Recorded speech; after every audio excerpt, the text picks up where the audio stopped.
Head in the Clouds. Written by Jason Cook. Read by Hugh Dennis. Hello, I'm Hugh. Tonight's story is called Head in the Clouds, and it's all about helping people and how it ultimately becomes a pain in the arse. So sit down, fingers on lips, and off we go. Jack Woodall loved his job. He was a care worker at the old people's home in the St Winifred's retirement village. But he also had another job. But Jack was none other than Incredible Man, a burgeoning superhero whose acts of courage had the whole of Britain in the palm of his hand, including Northern Ireland. That said, Incredible Man's job hadn't been much of a challenge so far. He'd mostly retrieved cats from up trees, picked up the odd spilled lorry load, and had blown away some rain clouds, allowing play to resume in the Wimbledon ladies' semi-final. Nevertheless, the whole world was desperate to know what the real identity of this dashing new hero was. As it goes, the only people that knew of Jack's secret were the residents of the old folks' home. But that was okay. Nobody listens to old people anyway. One afternoon, Jack was wheeling a lively old soul called Hilda back to the TV room to watch anything at all that had David Dickinson in it. You haven't forgotten it's me 90th on Friday, have you? I want a cake. You will get the most incredible cake you could possibly hope for, Jack said, comically emphasising the word incredible. Jack thought about how his life seemed to just tick along. The truth is, he felt he was only just a superhero. He wasn't being stretched. He longed for a proper challenge. Just then, a light in Jack's palm began to flash. It was his paternal overlord from back home on the planet Zuma. He wheeled Hilda in front of the telly and wandered out of her earshot, which wasn't far, bless her. Jack, I bring news from our home planet. Your evil nemesis, Atrocious Man, is headed for Earth, and he intends to cause great harm. Good, because it's getting a bit samey rescuing kittens and easing traffic congestion. Jack, this is serious. Your powers are as yet untested. Should you fail to defeat Atrocious Man, you will be summoned home for 33 years of intense superhero training. So the challenge was on. It wasn't going to be easy, but Jack felt ready for it. His senses suddenly heightened. Someone had to be in danger, and with Atrocious Man in town, it was bound to be pretty serious. Jack deft off his uniform, revealing his red and yellow outfit, and flew straight up through the skylight, breaking it, but needs must. Atrocious Man, for his part, had big plans. He was a maniacal supervillain with such a heinous lack of respect for humanity that he intended to work part-time as an estate agent. He claimed to be nature's reaction to too much good in the world, and had promised to pour evil on the souls of all humanity whilst focusing on maximising home sellers' margins in a buyer's market. Jack soon had him in his sights. He was busily destroying affordable housing with the lasers in his eyes, whilst laughing like a twat. "Take that, nurses and bin men!" he spat, and took off high above the city, giving Incredible Man the V's. "Halt!" bellowed Jack, so loudly that windows far beneath him shattered, and small dogs did that shaking thing they do when they're scared. A giant robot, built by Atrocious Man's own hand, lurched into view, crushing cars underfoot as people ran about going mental. The robot, true to form, was armed to the teeth with rockets and guns. Jack gulped quietly. This was a far cry from traffic control-based bravado. Back at the old people's home, the residents cheered as they watched the live television coverage of Jack's first ever proper battle. All except Hilda, who was now missing Bargain Hunt. But the epic fight went on and on.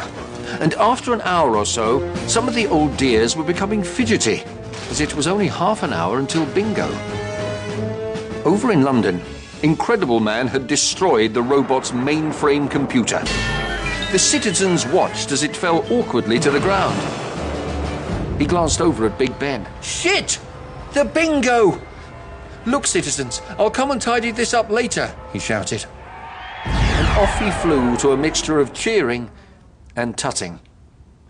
Usually, when he returned to the home, the old folk would give him a round of applause as he entered. But this time there was no applause. He was 40 minutes late, and the residents were nippy, hungry, and confused. The atmosphere was as sour as the air in a portaloo. Jack's handlight began to flash. He sighed.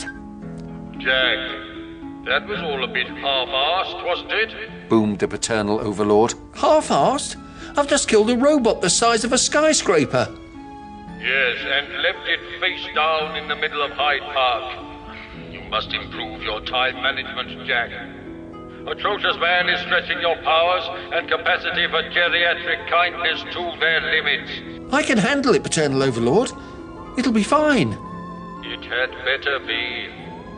Or you'll be back here doing press-ups by the billion. He warned. Jack sighed. This was going to be tougher than he thought. Friday morning arrived, and the whole place was abuzz in anticipation of Hilda's special birthday. Jack was putting up bunting, measuring out cake ingredients, and counting out frozen sausage rolls. You better not bugger off to fight robots today, Jack. Or we might not be quite so keen to keep your secret identity quite so secret. The papers have a hotline for information about the Incredible Man. It would be a shame if someone gave away his real identity. Purred Hilda selfishly. "I beg of you," pleaded Jack. "Please keep my secret. If the world were to find out who I am, I'll be finished. I'll be summoned back to my home planet for intergalactic boot camp. And you don't want that, do you, ladies?" OK. Mum's the word. For now. Jack returned his focus to the cake. The mixture seemed about the right consistency, so he put it in the oven and set the timer for 40 minutes. 15 minutes later, an atrocious man was letting loose hundreds of dangerous wild animals on London's Oxford Street, like the annoying git he was. "Oxford Circus, as in Animal Circus, is now open!" He cackled, over-egging the joke, as tigers began to maul the staff at Foot Locker. Back at the retirement village, Jack entered the day room with the paper plates and saw the carnage on the TV from the corner of his eye. An ape was now tossing a man with a briefcase against Garfunkel's window. "Guys, come on. Can't not go and sort that out. I promise it won't be long." No, it's me birthday and I want me cake. "People are dying, Hilda." We're dying. Not as quickly as them, but it all counts. You're stopping here, or I'll squeak to the press. There was only one thing to do. Jack summoned all his powers and flew into high-speed overdrive, pouring out the jellies and buttering scones while he tried to block out the screams of shoppers being attacked by bears on Carnaby Street. His hand began to vibrate, and the eye of his palm lit up impatiently. All right, I'm going." Seizing his moment, Incredible Man flew straight up through the ceiling, leaving a gaping hole. But what are you going to do in a rush? London was not looking pretty. Body parts, broken glass and animal mess littered the streets. He stood atop the Shard and did that universal horn sound that makes animals of all types run wherever you want them to. As he surveyed the scene from on high, Hilda, the octogenarian rabble-rouser, was fiddling with her hearing aid, only too aware that Incredible Man would pick up the signal. You better get back here soon, young man. She rasped. You have a duty of care. "I have a duty of care for the whole world," he protested. as long as I get me cake. Fuck! I've left the cake in the oven, said Incredible Man. Back at the home, Jack stood sheepishly, holding what can only be described as a very badly burnt cake. This can't go on, Jack. I've never not had cake before. In all me 90 years. It won't happen again, he pleaded. But it was too late. Jack's senses told him to turn on his Incredivision. There, hidden up Hilda's cardigan sleeve, was the number of the newspaper hotline. She was deadly serious. He summoned up his paternal overlord. Paternal overlord, you know how I said I would kick Atrocious Man's arse? Well, I'm not sure I can continue to be Incredible Man and look after these old people for £7 an hour at the same time anymore. The weight of your legacy is a great one. Are you sure you have fully understood the consequences of your actions? I think so. Then you must do what you, well, must. Jack stood there for what seemed like ages and ages. His mind was made up. 5 minutes later, so not that long, Jack walked into the hushed day room. The old folk sat partially upright and craned their heads to listen. Guys, I have decided to give up being Incredible Man. Oh. The old folks were speechless, dumbfounded, or asleep, you couldn't really tell. There's just one thing I'd like to do for you all before I leave, said Jack, with a small tear in his eye. I want you to know how it feels to fly like a bird. I want to give you that as a gift while you're all still alive. Will you let me do that for you? Oh, yes. The residents oohed and ahed as Jack led them on a graceful flight across hills and mountains, rivers and streams. Oh, Jack, it's so beautiful, said Hilda. And as he looked at her, she seemed like a young girl again, carefree and happy, but with no teeth. Eventually, Jack brought them to a floating stop over the Atlantic Ocean, which shimmered in the moonlight. It looked truly magnificent. Do you like it? This is where I come on my breaks. It's the most wonderful sight that any of us have ever seen. Yes, it's like heaven. I shall die a happy woman. Oh.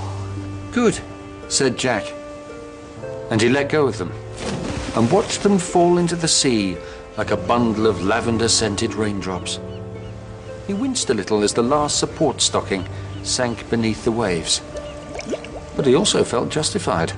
Finally, this was his chance to prove himself by neutralizing Atrocious Man, unimpeded by octogenarian blackmailers.